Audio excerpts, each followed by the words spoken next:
Life change video Islamic চ্যানেলটি subscribe করুন এবং ইসলাম প্রচারের স্বার্থে ভিডিওটি শেয়ার করুন। ওনাদের মাজারের কি মোহব্বত, সাইদি মাজারের বিরুদ্ধে কথা বলে, পীর অলিউল্লাহর বিরুদ্ধে কথা বলে। নিজেরা নামাজ পড়েন এক ওয়াক্ত, হ্যাঁ, একজন নাকি মদ খাচ্ছিল। কি খাচ্ছিল?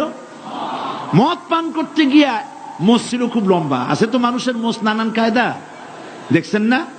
সেদিন একজনের দেখলাম এত বড় মোষ যে একেবারে মুখ টুক ঢাকা, লোকটা হাসে না কান্দে বোঝার কোন উপায় নেই।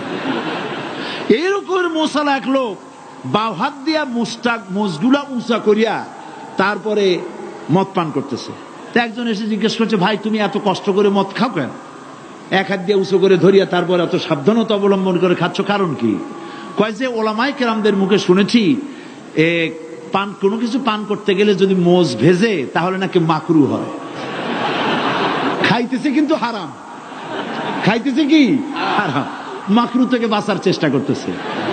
বেটাদের নামাজ নাই, রোজা নাই, মদ জেনা জুয়া নিয়া সারাদিন ডুবে থাকে।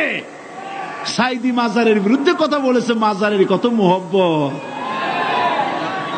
আমি আল্লাহর ওলিদের মাজারের বিরুদ্ধে কথা বলি না, থামুন। আল্লাহর ওলিদের মাজারের বিরুদ্ধে কথা বলি না, আমি কথা বলি মাজার নিয়ে যারা ব্যবসা করে তাদের বিরুদ্ধে কথা বলি। সুতরাং হাবিজাবি কথা বলে মানুষকে ফিরানো যাবে না। এই তৃতীয় শ্রেণী, তারা ধর্মের নামে মানুষকে আল্লাহর রাস্তা থেকে ফিরাবার চেষ্টা করে, আজে বাজে কথা বলে, যা কোরআনে নাই হাদিসে নাই, এই ধরনের কথা বলে আর এ দিয়ে ব্যবসা করে। আছেন এরকম ব্যবসা? আছে। আলহামদুলিল্লাহ, সব ব্যবসা চট্টগ্রামে অনেক কমে গেছে। আলহামদুলিল্লাহ বলেন, কোন আলহামদুলিল্লাহ। কমতেই হবে, কারণ বাংলাদেশের 2টা জেলার মানুষের ভেতরে ইসলামী সেন্টিমেন্ট সব থেকে বেশি তীব্রতর। 1 নম্বর চট্টগ্রাম, 2 নম্বরে সিলেট। কারণ এই 2 জেলায় আল্লাহর ওলিরা সব থেকে বেশি খেদমত করেছেন। কাজী ইসলাম থেকে মানুষকে দূরে সরাইতে পারবা না। মানুষ ঐক্যবদ্ধ হয়ে আল্লাহর দ্বীনকে কায়েম করার জন্য প্রস্তুতি নেবে। এরা এইভাবে বাধার সৃষ্টি করে, মাজার পূজা নিয়ে নানান ধরনের কথাবার্তা নিয়ে মানুষকে বিভ্রান্ত করার জন্য তারা চেষ্টা চালায়। আপনারা বিভ্রান্ত হবেন? বিভ্রান্ত হবেন? বড় বড় ওলামাদের কাছে যাবেন, আলেমদের কথা শুনবেন, ফাসেকরা কি বলল শোনার কোনো প্রয়োজন নাই। তবে আপনারা বিশ্বাস করেন, যত ভয় আপনারা পাচ্ছেন, আসলে ভয়ের কিছু নাই। আপনারা কি ভয় পাচ্ছেন? ভয় পাচ্ছেন? যত ষড়যন্ত্র হোক, আগামীকাল পূর্ব দিগন্ত থেকে সূর্য উদয় হওয়া যেমন সত্য, বাংলাদেশে ইসলামের রাষ্ট্র প্রতিষ্ঠিত হওয়া তেমন সত্য কথা ইনশাআল্লাহ। সেজন্য যদি রক্ত দিতে হয় রক্ত দিবেন, যদি জেলে যেতে হয় যাবেন, যদি শহীদ হতে হয় হবেন। শহীদি মউতকে ভয় পাবেন না। ভয় পান?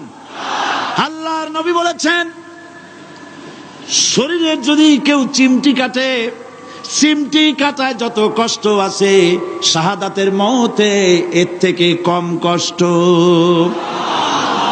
শাহাদাত একটি সেতুর নাম, একটি ব্রিজের নাম।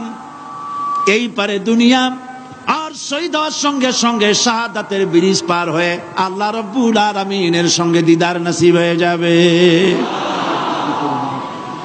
আল্লাহর নবী মুতার প্রান্তরে জিহাদ হবে, 1 লক্ষ রোমানদের বিরুদ্ধে, মুসলমান মাত্র 3000। চিন্তা করতে পারেন রোমান সৈন্য কত? 1 লক্ষ, আর মুসলমান 3000।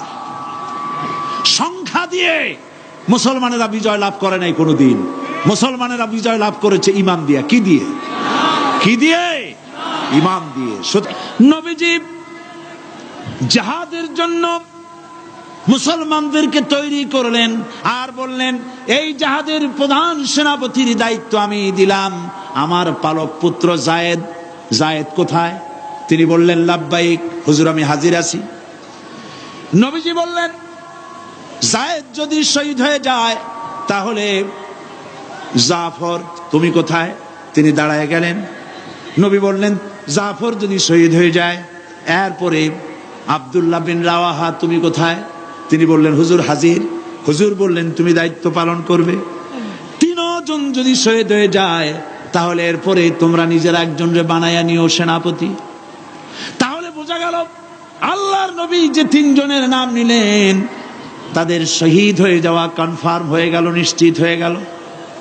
হুজুর বললেন, যাদের নাম আমি নিলাম, বাড়ি চলে যাও, বিদায় নিয়ে আসো মা বাপ স্ত্রীর কাছ থেকে। না জেনে হঠাৎ করে গুলি খেয়ে মরা আর জেনে শুনে মরা, দুই মরা কি একরকম?